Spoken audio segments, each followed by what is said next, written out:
Good morning, everybody. Hey, I'm back. Isn't that great? Tracey Medeiros, suicide attempt survivor here. I'm a certified peer specialist and a BA in psychology with a concentration in addictions. Yes, right. Finally. And I'm graduating yet on top of that, right? I'm chatting with you and having my coffee, my new cup. Look, my Kevin cup, right? Tell you about that. Um, we're looking over the Ohio River, although you can't really see it very well through the trees, but it is there behind us. Um, I'm here this morning, this week, actually visiting my family, my stepson and my stepdaughter, and my grandchildren and my great grandchildren. Um, so I'm here doing that. So it's taken a long time, but finally get to end my second book, The Tale of the Dragon. Um, all kinds of stuff got in the way over the past year to get it done. And to the publisher, where we're getting there. So I thought maybe I'd walk through my first book and think about these 4 topics. 4 years later, of course, So the book is entitled Embracing Imperfection, The Healing Journey of a Suicide Attempt Survivor. It's an informal conversation memoir that was published in 2017. So here it is, right here. Whoops. Right here. That's my first book. Right? Very proud of that. So what it says on the inside of the front cover is that this roller coaster ride to recovery from self-injury, suicidal thinking, and attempts to find those moments of emotional balance and inner peace is dedicated to teens, young adults, and their parents. I also said my thoughts get jumbled up sometimes, and I can tend to jump all over the place, if you know what I mean. But that's how I talk, sorry. So seriously. And yet, over the years, I've witnessed and experienced the positive impact that sharing my story has on others when I took the risk to just stand up and share my story from the heart.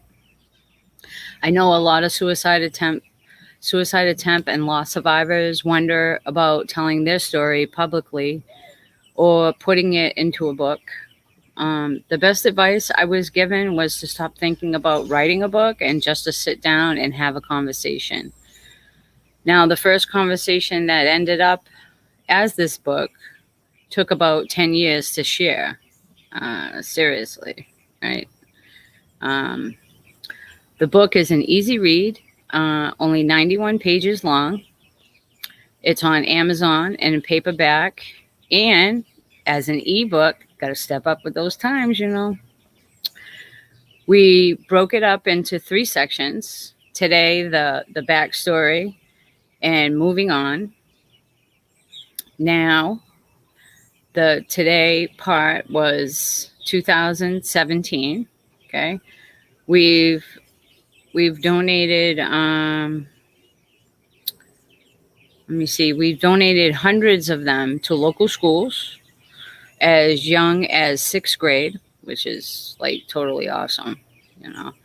There's nothing triggering in it. And I've had lots of parents and teachers say it would really help them better understand what someone who has attempted suicide might be experiencing.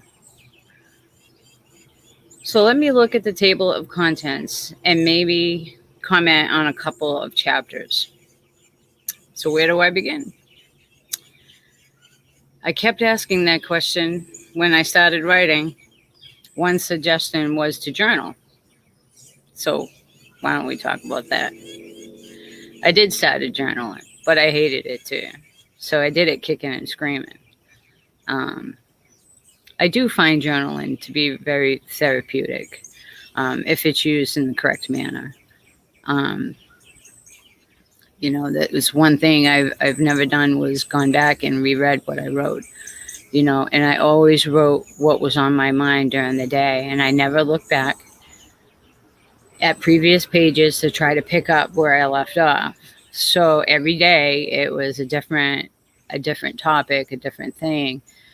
The only thing is with journaling is I really didn't do it every day. You know what I mean? I was almost a fly by night type of deal. When I had the urge, I would sit down and want to write because I could feel it. It's like, okay, I need to write because I need to get some of this stuff out. I mean, I was writing for a very long time every day. I was doing it. But then, I don't know, I found other things that were more helpful to me than mostly journaling. But if I didn't journal, I wouldn't have my book either. You know what I mean? Because a lot of that stuff was founded by, most of it was by journaling and stuff, and my poetry writing that I also do. And I found that to be very helpful as well. Another chapter is called Sanctuary. I wrote in 2017. The word sanctuary never had much meaning to me. It was something other people had. For much of my life, where I lived was never a sanctuary. Looking back, it's amazing and how sad how much of my life I never felt safe anywhere. But that's changed. Now the rest of this chapter was about where I lived for 5 years. In the beginning, it was my sanctuary after my breast cancer surgery. Where I am right now, this little house looking over the Ohio River has become a sanctuary for me. I really love coming here. So as you can see, like behind me, I know you can't really see it too good behind me, but that's my deck behind me, right directly behind me. And over there is further behind me is the park that leads to the Ohio River. And what it does is it's a roadway along the Ohio River, which you can walk, you can motorcycle ride, you can car ride, you can do all kinds of things. You can, there's a playground down there. There's a playground for pets down there. It's like really, really nice. There's an ice cream place if you want to stop for ice cream and have an ice cream. It's so beautiful. It's like you can walk anywhere from here. Like you go in one direction, you're down by the Ohio River. You go in the other direction, you're downtown Madison, and where all the stores and restaurants are. It's just very nice. And what I find about this place is that it's very quiet here. And I just love staying here at this place. If I could buy this house, I would, because that's how much I really like coming to this particular place. And I have to hand it to him. It's a beautiful house. And it's close to everything. It's like totally awesome. So I hope everybody's having their coffee and joining me eating their breakfast. I'm drinking out of my Kevin cup. I mean, you didn't really think I'd be without my minions on camera now, do you? So the next chapter is about community conversations I do with 2 loss survivors. So what we do is we come together. We sit at the same table, which has always been my dream. A loss survivor, attempt survivors. One of the loss survivors, his name is Stephen Palm. The other loss survivor is Kathy Nemfikich. I'm not sure if I said her name right. I'm sorry, Kathy.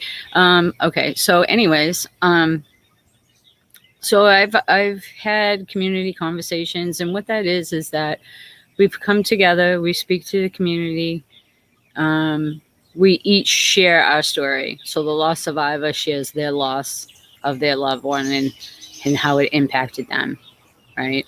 And then I go and I share my suicide attempt, but not in any graphical detail or anything like that. It's I be very mindful on what it is that I say out in the community. The point is to reach people out there and to help save lives. That's the point.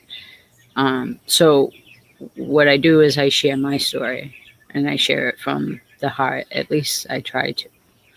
We all do. And right now it's working. It's really taking off. Because I've realized long time ago from Rosie Walsever that she's a loss survivor, and she shared her story. She saved my life. You know, so I believed that if more loss survivors spoke out to share their loss, they could help people like me. Try to keep on moving forward.